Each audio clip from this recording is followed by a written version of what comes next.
The cuffs snapped around my wrists, the metal biting into my skin as blue lights pulsed against the Denver skyline. I stood on a crowded Colfax Avenue sidewalk, my heart steady despite the chaos. My silk blazer creased under Officer Derek Vance. "Grip, you're under arrest," he barked, his voice sharp with unwarranted triumph. A gasp rippled through the onlookers, tourists, street vendors, a barista from the nearby coffee shop clutching her phone, already recording. "I'm Cassandra Hayes, 45, Colorado's chief prosecutor, a black woman who spent decades turning courtrooms into battlegrounds for justice." But to Vance I was just a suspicious female, mid-40s, dark attire, a vague dispatch description he twisted to fit his bias. I didn't flinch or beg. "I've learned that composure is a weapon. You need a warrant to search my briefcase," I said, my tone even, eyes locked on his. His sneer deepened, a glint of defiance in his pale blue eyes, as if my refusal to cower was a personal insult. His partner, Officer Mia Torres, hesitated by the cruiser, her brow furrowed, but she said nothing. The barista's video was live, on X, I'd learn later, capturing my quiet command, "Keep filming, this is bigger than me." As Vance shoved me toward the cruiser, I knew this wasn't just an arrest, it was a reckoning, and I was ready to let the system expose its own rot. I've never been one to shrink from a fight, but I choose my battles with precision. Growing up in Oakland, I watched my father, a bus driver, face daily slights with a dignity that taught me more than any law book. Now, as Colorado's top prosecutor, I carry that lesson into every case. Every mentorship at my Denver-based equity and law program, where I train young attorneys of color to navigate a system stacked against them. That night, walking home from a late hearing, I was thinking of Jaden, a 19-year-old mentee who'd just won his first case, when Vance's cruiser screeched to a halt. His accusation, possible theft of sensitive documents, was flimsy, but his real crime was in his eyes. The assumption that a black woman with a briefcase didn't belong on Colfax at 10:30 p.m. I could have shouted my title, but I didn't. My father's voice echoed, "Let them underestimate you, Cassie. It's their downfall." So I stood tall, my briefcase clutched tight, and let Vance's ego lead him into a trap. The crowd grew, their murmurs a chorus of outrage, and I felt their eyes not pity, but solidarity. A street preacher nearby, his Bible tucked under his arm, called out, "This ain't right." I nodded slightly, my resolve hardening. This wasn't just about me, it was about Jaden, my mentees. Every person stopped for daring to exist. The precinct smelled of stale coffee and indifference, its fluorescent buzz a stark contrast to the courtroom's polished wood where I usually command. They processed me, like a common suspect, snapping photos, logging my briefcase without checking it. I sat in a holding cell, the concrete bench cold, and observed. Vance strutted past, tossing a smug "you'll talk soon" over his shoulder. He was the kind of man who thrived on control, his broad shoulders and clipped tone masking a deeper insecurity and need to dominate anyone who challenged his authority. I'd seen his type in court, officers who bend the law to fit their prejudices, banking on silence or fear to cover their tracks. But I wasn't afraid. I noticed the lapses: no Miranda rights, no call offered, a guard skipping my water break. Each mistake was a brick in the case I was building, not just against Vance, but against the system that emboldened him. Mia Torres lingered nearby, her dark eyes flickering with unease. "Why didn't you say who you are?" she asked softly, almost to herself. I met her gaze, my voice low but firm, "Because the truth doesn't need a title to stand." She stepped back, conflicted, and I saw a spark of doubt in her, a crack I hoped would widen. My mind churned, not with anger but with purpose. I thought of my equity in law program, how Jaden's victory had lit up the room, his shy grin a reminder of why I fight. I imagined a new initiative, a rights on the ground mobile app, free for Denver's youth, with real-time legal advice and a panic button to record stops like mine. The idea surged through me, a beacon in the cell's dim light. I wasn't just sitting there. I was strategizing, turning their injustice into fuel. Vance's arrogance was his Achilles heel, but he wasn't alone. His lieutenant, Greg Sullivan, had dismissed Mia's concerns about my ID with a curt "she's nobody." Sullivan, with his graying temples and perpetual scowl, was the system's gatekeeper, shielding officers like Vance from accountability. I'd faced men like him before, power-hungry, quick to cover tracks, but this time, I had the upper hand. The barista's video was blowing up on X, hashtags like #DenverInjustice trending, and I felt the city stirring, its pulse quickening with mine. I closed my eyes, not to escape but to focus, picturing the courtroom where I'd turn this moment into a mirror for Denver to face. Mia returned hours later, her hands fidgeting. "You're the chief prosecutor," she whispered, glancing over her shoulder. "I saw your ID." I nodded, my expression unyielding. "Then you know this is wrong," I said. She swallowed hard, torn between loyalty to Vance and the nagging truth in her gut. Mia was younger, maybe 30, with a cautious demeanor that suggested she'd joined the force to do good, only to find herself trapped in a machine that rewarded compliance. I felt for her, but empathy wouldn't soften my resolve. You can fix this, I told her, my voice steady, or you can let it bury you. She left without a word, but her hesitation was a victory, a seed planted. I leaned back, the cuffs, faint marks still on my wrists, and thought of my mother, a nurse who'd faced racism with a quiet strength that shaped me. They'll try to break you, Cassie, she'd said. Don't let them. I wouldn't. I was already planning my next move, not just for the courtroom but for Denver's streets, where kids like Jaden deserved to walk without fear. The courtroom doors swung open at 8:45 a.m., and I walked in, still in my blazer, my briefcase reclaimed but unopened. The gallery was packed, reporters, activists, even the street preacher, his Bible now a notebook, scribbling furiously. Judge Elena Marquez, a woman with a reputation for fairness, eyed me curiously. Ms. Hayes, you're representing yourself, she asked. Yes, Your Honor, I replied, my voice carrying the weight of every case I'd won. I know the law. Vance sat at the witness stand, his posture rigid, his confidence a thin veneer. The assistant DA, a nervous young woman named Rachel Lynn, painted me as evasive, claiming my briefcase hid stolen files. I listened, letting Vance's lies stack like cards, ready to collapse. When my turn came, I stood, no notes, just truth. Officer Vance, I began, my tone measured but piercing. Which Colorado statute criminalizes a black woman walking home with a briefcase? His jaw clenched, his eyes darting to Sullivan in the back. You called me suspicious, I continued, because I didn't panic. Is calm a crime now? The gallery stirred, and I felt their energy, anger, hope, a hunger for justice. I turned to Judge Marquez. I request the dashcam footage, Your Honor. Rachel fumbled, unprepared, but the judge agreed. The screen lit up, showing me on Colfax, my voice clear. You need a warrant. Vance's retort, you think you're better than me, drew a collective gasp. I let the silence linger, then stepped forward. I'm Cassandra Hayes, Chief Prosecutor for the state of Colorado. The room exploded, cameras flashed, Vance's face drained, and Marquez banged her gavel. I didn't pause. I was profiled, arrested without cause, and denied my rights, I said, citing 18 U.S.C. Section 242 with the precision of a blade. I demand an inquiry into Officer Vance's conduct and a full audit of this precinct. Rachel's objection was weak, drowned by the gallery's murmurs. Mia in the back met my eyes, her guilt palpable. I thought of Jaden, of the app I'd built, of the preacher's notebook, now a symbol of a city waking up. This wasn't just my fight, it was theirs, and I was only beginning.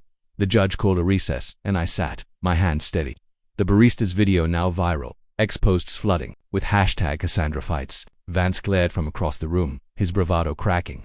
But Sullivan's cold stare worried me more. He'd protect his own, no matter the cost. I thought of my father's pride when I passed the bar, his calloused hands clapping my shoulders. You're the change, Cassie, he'd said. In that moment, I felt him with me, urging me forward. The courtroom wasn't the end. It was a spark. I imagined my app launching, Jaden teaching kids to use it, the preacher rallying his flock for reform. Denver was watching, and I was ready to lead. As the recess ended, I stood, my briefcase a symbol of defiance. Knowing this cliffhanger, my identity revealed, Vance exposed, was just the start of a story that would shake the city to its core. The cell's fluorescent buzz was a constant drone, like a heartbeat I couldn't escape. As I sat on the concrete bench, my silk blazer still creased from the night before. I'm Cassandra Hayes, Colorado's chief prosecutor, a black woman who's spent 45 years carving a path through a world that often tries to block it. The Denver precinct's walls, chipped in gray, seemed to close in, but my mind was sharp, mapping every misstep of the officers who'd brought me here. Officer Derek Vance's smug face lingered in my thoughts, his pale blue eyes glinting with a need to control, his voice dripping with disdain when he'd cuffed me on Colfax Avenue for no reason but his own bias. I'd been calm then, telling him he needed a warrant, knowing my refusal to crumble had provoked him. Now, in this holding cell, I was still calm, but it wasn't surrender, it was strategy, a quiet fire building inside me. I thought of my father, his hands rough from years driving Oakland's buses, teaching me to stand tall when the world tries to push you down. They'll misjudge you, Cassie, he'd said, but that's their mistake. I was proving him right, letting Vance and his lieutenant, Greg Sullivan, dig their own graves with every protocol they skipped. No Miranda rights, no phone call, no explanation of charges. Each lapse was a thread in the tapestry of injustice I'd weave into evidence, not just for me, but for every black person stopped for daring to exist. The precinct hummed with routine indifference, officers passing by without a glance, their boots echoing like a metronome. I watched them, my prosecutor's eye cataloging details, a guard who skipped my water break, a sergeant who laughed with Vance about teaching her a lesson. Vance was the spark, but Sullivan was the fuel, a man whose graying temples and perpetual scowl masked a deep errata willingness to shield his officers at any cost. I'd seen his kind in court, gatekeepers who'd rather bury truth than face it. Last night, when Officer Mia Torres found my ID and whispered my title to Sullivan, he'd dismissed her with a grunt. She's nobody. Keep it quiet. That moment burned in me, not because it hurt, but because it revealed the system's arrogance. Mia's hesitation, her dark eyes flickering with doubt, was a crack in their armor.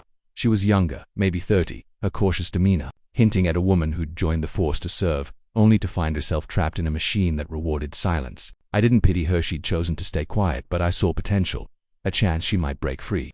You can fix this, I'd told her, my voice low but piercing. She'd left without answering, but her unease was a victory, a seed I'd planted in the chaos. My mind churned, not with fear but with purpose. I thought of Jaden, my 19-year-old mentee from the equity and law program I run in Denver. His shy grin when he won his first case last week. He'd hug me saying, "You'd make me believe I can do this." That memory anchored me, a reminder of why I fight not just in courtrooms, but for kids like him who deserve a world that doesn't judge them by their skin. In this cell, I envisioned a new tool, a rights-on-the-ground mobile app, free, for Denver's youth, with live legal advice, a panic button to record stops, and a community forum to share stories. The idea surged through me, a lifeline in the dim light. I imagined Jaden using it, teaching his friends to stand firm against events. I wasn't just surviving this cell, I was building a legacy, turning their injustice into a blueprint for change. The barista's video from last night was spreading on X. I'd heard from a passing officer's radio, with thousands sharing it. Hashtags like #DenverInjustice trending. The city was waking up, and I felt its pulse sync with mine, a rhythm of outrage and hope. Vance passed by again, his smirk faltering when he saw my steady gaze. He wanted me to crack, to beg, but I wouldn't give him the satisfaction. I thought of my mother, a nurse who'd faced racism with a grace that shaped me. "They'll try to dim your light, Cassie," she'd said, "but you shine anyway." I was shining now, not with words, but with silence. Silence that documented their failures. I noticed Mia lingering nearby, her hands fidgeting, her eyes avoiding mine. She was wrestling with something, maybe guilt, maybe fear of crossing Vance and Sullivan. I remembered her question last night. "Why didn't you say who you are?" My answer, "The truth doesn't need a title," had shaken her, and I hoped it was sinking in. Mia wasn't the villain. She was a bystander, caught in a system that punishes honesty. I wanted to reach her, not for my sake, but for hers, to show her that courage could rewrite her story. "You're still here," she muttered, almost to herself, as she passed my cell. "So are you," I replied, my voice soft but firm. She froze, then walked away, her shoulders tense. That exchange, brief as it was, felt like progress, a spark in the darkness. The hours dragged, but my resolve didn't waver. I thought of the street preacher from Colfax, his Bible now a notebook, scribbling my story for his congregation. He'd called out, "This ain't right," and I'd felt his words echo in my bones. He was part of Denver's soul, like the barista, like Jaden, like the thousands on X demanding justice. I wasn't alone. I was a voice for them, and they were mine. In my mind, I drafted the app's interface, a button for Know Your Rights, a live chat with volunteer lawyers, a map of safe community spaces. I imagined launching it at a youth summit, Jaden on stage, sharing his story of overcoming bias. The vision kept me grounded, even as the cell's cold seeped into my bones. Sullivan's voice broke my thoughts, barking orders to a desk sergeant about keeping this low-key. He was nervous, I could tell, his usual swagger undercut by the growing buzz outside. The X-posts were multiplying, a reporter's voice on the radio mentioning a high-profile arrest gone wrong. Sullivan's cover-up was crumbling, and I was the wedge splitting it open. I closed my eyes, not to escape, but to focus. I remembered a case early in my career, defending a black teenager stopped for looking suspicious. The judge had dismissed it, but the boy's fear had stayed with me, fueling my equity in law program. That boy could have been Jaden, could have been me last night. This cell wasn't just a cage, it was a classroom, teaching me the depth of the fight ahead. I thought of my father's pride when I passed the bar, his calloused hands clapping my shoulders. "You're the change, Cassie," he'd said. I was living that now, turning this injustice into a catalyst. I imagined a new event of justice. Jam Music Festival, Denver's artists performing to fund the app, Jaden's voice introducing the cause. The idea felt electric, a way to merge Denver's vibrant music scene with reform. I wasn't just waiting for the courtroom. I was planning a movement, one that would outlast this cell, this precinct, this night. Mia returned near dawn, her face pale, her voice barely above a whisper. "I saved the booking logs," she said, glancing at the empty hallway. "They didn't follow protocol." I studied her, seeing the weight of her choice defying Vance, risking Sullivan's wrath. "Why now?" I asked, my tone gentle but probing. She swallowed, her eyes glassy. "Because I saw the video. You were right, that didn't do anything. I can't unsee that." I nodded, a flicker of respect warming me. "Then keep those logs safe," I said. "They're your truth, too." She nodded, slipping away, and I felt a shift. Mia wasn't an ally yet, but she was a bridge, a way to reach the system's conscience. I thought of the preacher again, his notebook a symbol of a city stirring. I imagined him preaching Sunday, his congregation rising, their voices joining the ex-chorus. Denver was no longer asleep. It was roaring, and I was its spark. The cell door clanged open, a guard grumbling. About court prep, I stood, my blazer wrinkled but my spirit unbroken. Vance was out there, I knew, plotting with Sullivan to spin this as my fault, but they didn't know me, not my past, not my purpose, not the fire I carried for Jaden, for Denver, for every soul silenced by bias. I thought of my mother's grace, my father's dignity, the barista's courage, Mia's doubt. They were with me, a chorus of strength as I stepped into the hallway. The ex-posts were a tidal wave now, I overheard, with activists planning a rally outside the courthouse. My app, my festival, my programs, they weren't dreams, they were plans. Rooted in this moment, I wasn't just Cassandra Hayes, chief prosecutor, I was a movement, and this cell was where it began. As I walked toward the transport van, my briefcase in hand, I felt the city's pulse. Its anger, its hope, its demand for truth. Vance thought he'd silenced me, but he'd only given me a stage and I was ready to speak. The courtroom door swung open, and I stepped into a sea of whispers and restless energy, my silk blazer still bearing the creases of last night's ordeal in the Denver precinct. I'm Cassandra Hayes, Colorado's chief prosecutor, a 45-year-old, a black woman who's turned courtrooms into arenas of truth for 2 decades. I was no defendant in my heart, though the docket said otherwise. The Davidson County Courthouse was packed, reporters scribbling, activists leaning forward, the street preacher from Colfax Avenue clutching his notebook, his eyes fierce with hope. Judge Elena Marquez, her sharp gaze softened by curiosity, presided over the chaos, her gavel a quiet promise of order. I stood at the defendant's table alone, my briefcase unopened beside me, my resolve a shield against the weight of Officer Derek Vance's lies. Vance sat at the witness stand, his uniform crisp, his pale blue eyes glinting with a defiance that masked his insecurity, a man who thrived on control. Undone by my refusal to break, I'd been arrested on Colfax for no reason but his bias, cuffed for daring to walk home with a briefcase, and now I was here to turn his mistake into a mirror for Denver's soul. My silence in the precinct had been strategic, a net catching every misstep, Vance's profiling, Lieutenant Greg Sullivan's cover-up, the skipped protocols that left me without rights or counsel. But this courtroom was my stage, and I was ready to speak, not just for me, but for Jaden, my mentee. For every black soul diminished by a badge, I felt the gallery's pulse, their anger and anticipation a current running through me. I thought of my father, his calloused hands clapping my shoulders when I passed the bar, his voice steady. "You're the change, Cassie." That memory anchored me as Judge Marquez's voice cut through the hum. "Miss Hayes, you're representing yourself." I stood taller, my voice clear, resonant. "Yes, Your Honor, I know the law." The room stirred, a ripple of surprise. But I was calm, my prosecutor's mind sharp, ready to dismantle Vance's narrative. Assistant DA Rachel Lynn, young and visibly nervous, called Vance to testify, her questions painting me as a threat. Suspicious, my briefcase, a potential hiding place for stolen files. Vance leaned into the mic, his tone practiced, claiming I'd refused cooperation and acted too confident for someone stopped at 10:30 p.m. His words were a carefully woven lie, each one a thread I'd unravel. I listened, my face unreadable, letting him build his case, knowing every syllable was a step toward his downfall. Rachel's questions faltered under my steady gaze, and I felt a flicker of empathy for her. She was new, caught in a system that demanded loyalty over truth, but this wasn't her moment, it was mine. When my turn came, I stepped forward, no notes, just the law and my lived experience. "Officer Vance," I began, my voice steady but laced with steel, "which Colorado statute authorizes an arrest for walking home with a briefcase?" His jaw tightened, his eyes darting to Sullivan, who sat in the back, his scowl a silent command to hold the line. Sullivan was the system's spine, a man who'd dismissed my identity last night with a grunt, shielding Vance at the cost of justice. I pressed on, my tone measured but unrelenting.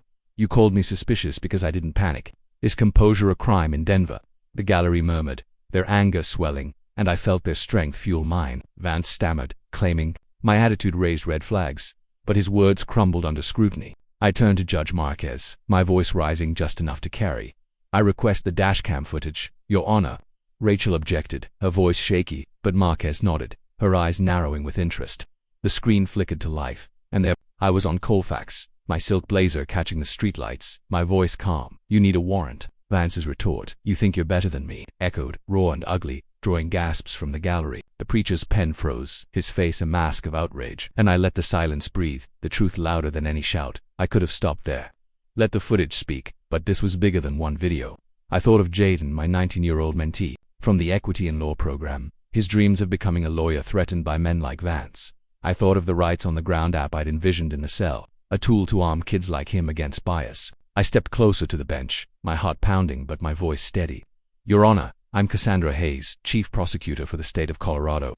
The room erupted, cameras flashed, reporters scrambled, Vance's face drained to ash. Marquez banged a gavel, but I didn't flinch. I was profiled, arrested without cause, and denied my rights, I said, citing 18 U.S.C. Section 242 deprivation of rights, under color of law with the precision of a blade. I demand an inquiry into Officer Vance's conduct and a full audit of this precinct's practices. Rachel's objection was a whisper, drowned by the gallery's roar.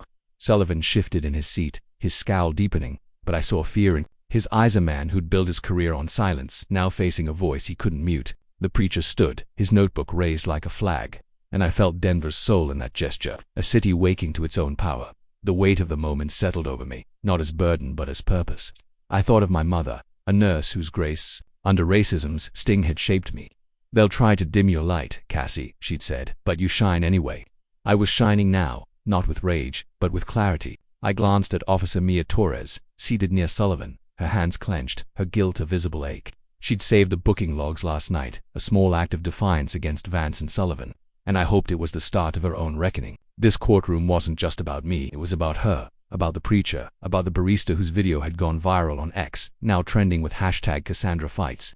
I imagined a new initiative, Justice Jam Music Festival, Denver's artists raising funds for the app, Jaden on stage, sharing his story. The vision felt alive, a spark in the courtroom's charged air. I turned back to Vance, my voice softer but no less fierce. You assumed I had no voice, officer, but I brought the law with me. His eyes dropped, his bravado shattered, and I saw the man beneath the badge, a coward who'd mistaken power for strength. Judge Marquez called a recess. Her expression unreadable, but her nod to me a quiet acknowledgement. I sat, my hands folded, the gallery's energy a hum in my veins. Reporters clamored for quotes, but I stayed silent, letting the moment sink in. I thought of my Oakland roots, the slights my father endured, the pride in his eyes when I became chief prosecutor. This fight was for him, for my mother, for Jaden, for every black child who'd face a Vance if I didn't act, Sullivan whispered to a colleague, his face tight, and I knew he was plotting damage control, but it was too late. The X-posts were a tidal wave, activists planning a rally outside, the preacher's congregation already mobilizing. I imagined the app launching, its panic button saving a kid from a wrongful stop, its forum amplifying voices like the baristas.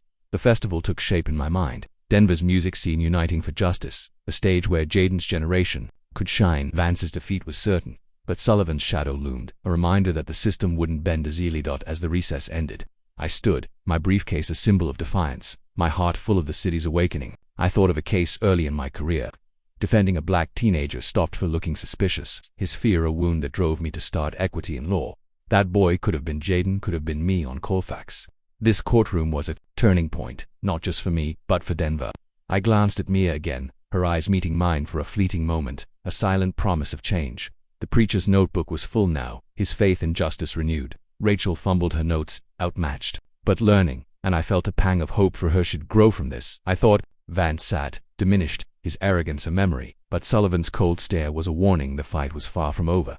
I was ready not just to win this case but to spark a movement. The gavel fell, calling us back, and I stepped forward, my voice the city's, my truth, its reckoning, knowing this moment would echo far beyond these walls. The Denver sun hung low, casting long shadows across the city's streets. As I stepped out of the courthouse, my silk blazer now a symbol of defiance rather than defeat. I'm Cassandra Hayes, Colorado's chief prosecutor, a 45-year-old black, a woman whose wrongful arrest on Colfax Avenue had cracked open a city's conscience. Weeks had passed since I stood in that courtroom, revealing my identity and exposing Officer Derek Vance's racial profiling, his lies unraveling under the weight of dashcam footage and my own unyielding truth. His conviction for years for civil rights violations and abuse of power was a spark, but the fire it ignited was burning far beyond the judge's gavel. Denver was alive with voices, from activists chanting outside City Hall to X-posts amplifying my story with #CassandraFights. Now, trending nationwide, I felt the city's pulse in every step, its outrage and hope a rhythm that matched my own. But this wasn't about me alone, it was about Jaden, my 19-year-old mentee, the street preacher whose notebook had become a manifesto, the barista whose video had gone viral. It was about every black soul who'd faced a Vance and walked away silenced. My fight had become theirs, and I was determined to turn that spark into a lasting flame, not just in courtrooms but in the streets where justice too often faltered. I walked to a community center in 5 Points, Denver's historic black neighborhood, where I'd launched my Know Your Rights workshop the day after the trial. The room buzzed with 200 locals, teens, parents, even a retired cop with a furrowed brow and a notepad. I stood at the front, my briefcase open, handouts stacked neatly, but my heart was the real teacher. You don't need a title to know your rights, I told them, my voice steady but warm. You just need to know you're enough. A 17-year-old poet named Aisha, her braids swinging as she leaned forward, raised her hand. What do we do when they don't listen, like with you? Her question hit me, not because it was new, but because her eyes held a fire I recognized my own decades ago. I smiled, handing her a card with the Fourth Amendment printed on it. You speak anyway, Aisha, and you record it, like that barista did for me. She nodded, clutching the card like a talisman, and I saw a future lawyer in her, maybe even a prosecutor. That moment felt like planting a seed, one that could grow into a movement. I thought of my father, his Oakland bus driver's hands teaching me to hold my head high. You're the change, Cassie, he'd said, and here, in this room, I was living it. The workshop wasn't just a lecture. It was a promise. I'd envisioned it in the precinct cell, alongside my Rights on the Ground app, now in development with a team of volunteer coders from my equity and law program. But I'd added something new: a Justice Jam music festival, set for next month, where Denver's hip-hop and jazz artists would perform to fund the app and my workshops. I pictured Jaden on stage, sharing his story of overcoming bias, his shy grin lighting up the crowd. The idea had come to me during the trial, a way to weave Denver's vibrant music scene into reform to make justice sing. Aisha, inspired by the workshop, had written a poem, no cuffs on my voice, and shared it with me after class. I saw you on X, she said, her voice soft but fierce. You didn't yell, but you won. I want to do that. I hugged her, my throat tight, and promised to feature her poem at the festival. Her words were already spreading online, a viral anthem for a generation tired of being profiled. I felt her courage echo my own, a reminder that this fight was bigger than one courtroom, one conviction. But the fight wasn't over. Vance's shadow lingered, not in his person. He was in custody, his badge stripped, but in the system that had enabled him. Lieutenant Greg Sullivan, with his graying temples and cold stare, was the real threat. A man who'd dismissed my identity and covered for Vance until the truth broke free. Now he faced scrutiny, his communications flagged for obstruction, but he wasn't backing down. I'd learned from a leaked precinct memo that Sullivan had a history of shielding officers, with 12 complaints against him buried over the years. His power came from silence, from men like Vance who fed his ego, and from a department that valued loyalty over law. I felt a chill thinking of him, not fear, but resolve. He was the wall I dismantled brick by brick, with every workshop, every ex-post, every voice like Aisha's. I thought of my mother, a nurse whose grace under racism's weight had shaped me. They'll try to dim your light, Cassie, she'd said, but you shine anyway. I was shining now, not for glory, but for the kids in that room, for the city watching me. Officer Mia Torres was another piece of the puzzle, her arc bending toward redemption. She'd testified against Sullivan in an internal affairs hearing last week, her voice trembling as she admitted saving the booking logs that proved protocol violations. I knew it was wrong, she'd said, her dark eyes meeting mine across the room. I just didn't know how to stop it. I'd nodded, respecting her courage, though her silence on Colfax still stung. Mia was no hero, but she was human, a 30-year-old caught in a system that punished truth. After the hearing, she'd approached me, her hands fidgeting. I'm taking a community policing course, she said, almost shyly. I want to do better. I studied her, seeing the same doubt I'd glimpsed in the precinct, now paired with resolve. Then do it, I told her, my voice firm but kind. Every choice matters. She'd joined my workshop as a volunteer, teaching teens how to de-escalate with officers, her presence a bridge between the badge and the community. I felt hope in her, not absolution, but a chance to rewrite her story. And maybe the department's city was changing, too, its streets a canvas for reform. A civil hearing at City Hall drew crowd spots, not just reporters but everyday people, baristas, teachers, even the retired cop from my workshop, his notepad now a petition for a civilian oversight board.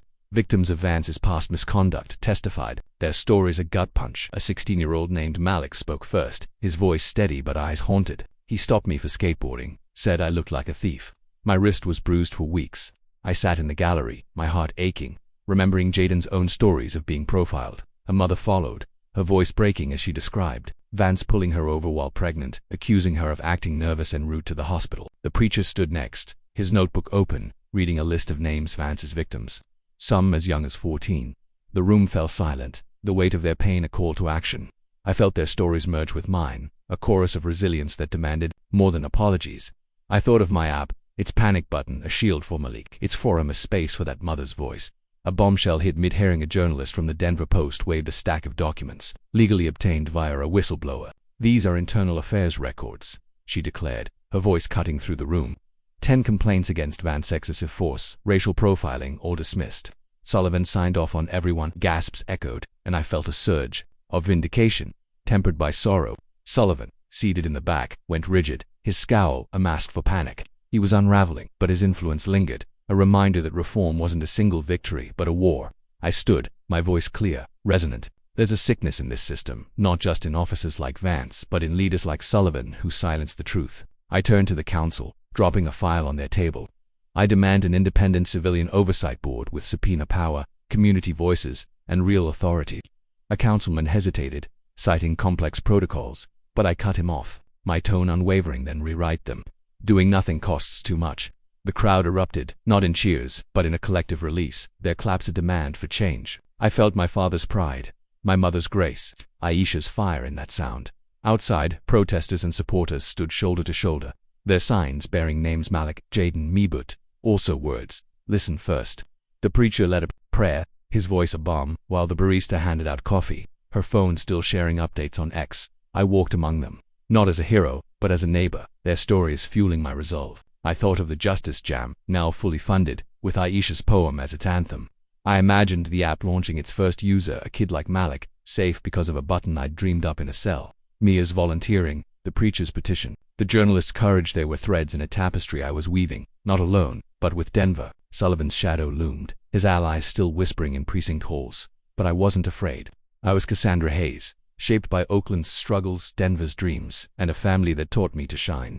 As I left 5 points, Aisha, poem in my pocket, I felt the city's heartbeat, its demand for justice, a song I'd sing until the system bent, not just for me, but for us all.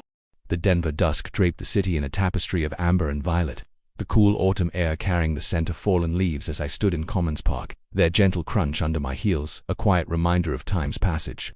I'm Cassandra Hayes, Colorado's chief prosecutor, a 45-year-old black woman whose life was reshaped at humid night on Colfax Avenue, when Officer Derek Vance's cuffs bit into my wrists for no reason but the color of my skin. 6 months later, the echoes of that injustice had swelled into a symphony of reform, a movement that transformed Denver's heart. The civilian oversight board I'd demanded was now law, its table graced by Aisha, the 17-year-old poet whose words at our Justice Jam Festival had set souls ablaze. My Rights on the Ground app, downloaded 20,000 times, was a lifeline for kids like Malik, its panic button thwarting wrongful stops, a vision born in a precinct cell's dim light. The festival, a vibrant tapestry of Denver's hip-hop and jazz, had raised $150,000 for my Equity in Law program, where Jaden, my 19-year-old mentee, now guided others with a confidence that mirrored my own. My podcast, Justice on the Ground, reached 30,000 listeners, amplifying voices like the street preachers, whose book Faith in Justice now lined every Denver library. A mural of my silhouette, captioned "Listen First," stood tall in 5 points, a beacon of a city that had learned to hear. Yet, as I walked through the park, my wool coat catching the evening breeze, I felt not triumph but a profound duty to ensure this change was not a fleeting spark but a flame that would burn for generations.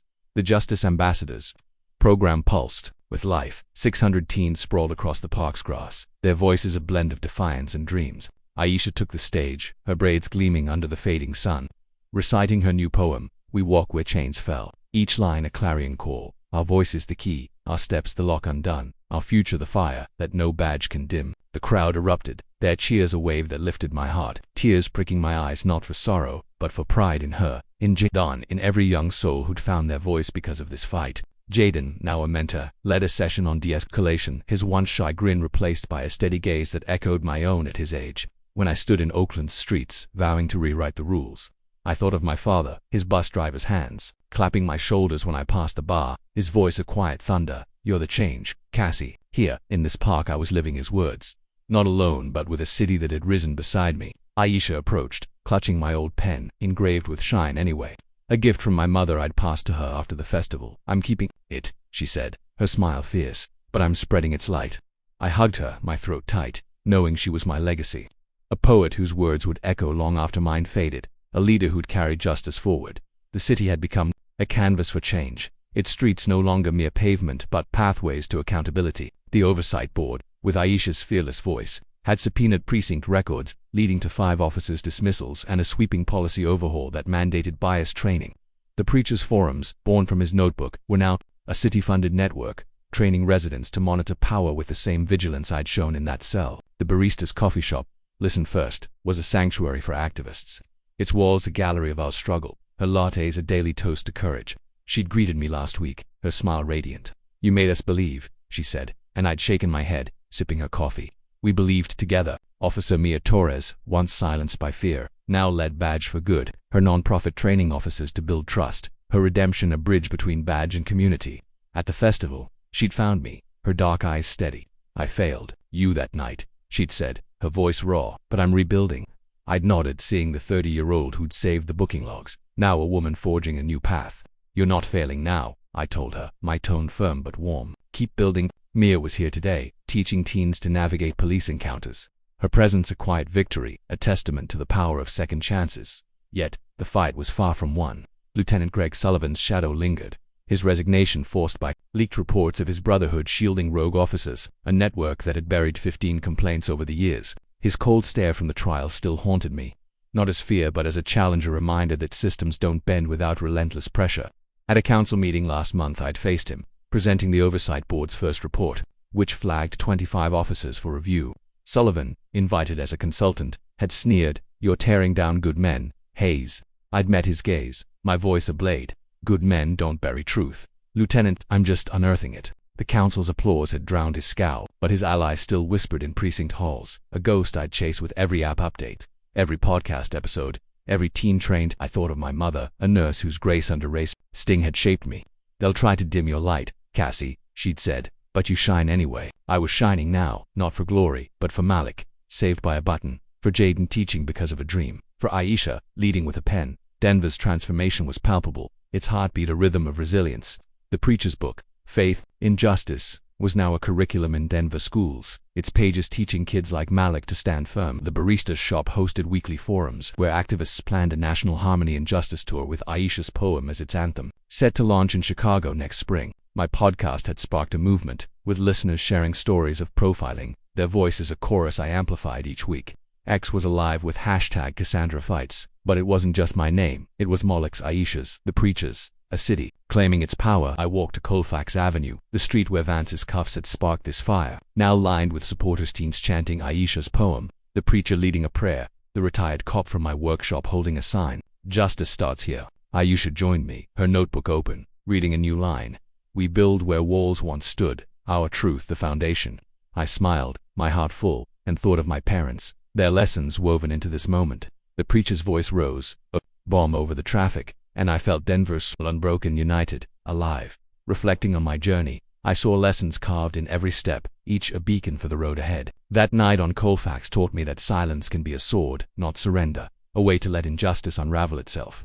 The precinct cell showed me that purpose fuels resilience. My app, festival, and program were born in that darkness, proof that pain can spark creation. The courtroom proved that truth, wielded with precision, can shift a city's soul. As Vance's conviction in Sullivan's fall demonstrated, the community's rise, Haitia's poetry, Mia's redemption.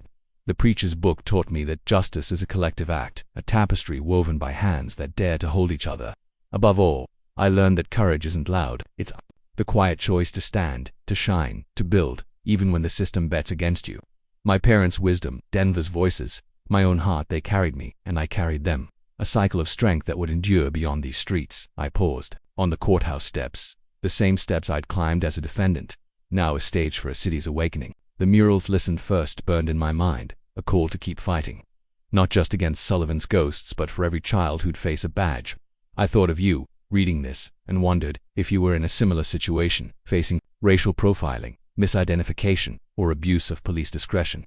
How would you approach it to achieve the best possible outcome? Would you stay calm, like I did, documenting each misstep with the prosecutor's eye? Would you rally your community, like the barista and preacher, amplifying truth through X or a poem? Would you build, like I have, turning pain into apps, festivals, or laws that outlast you?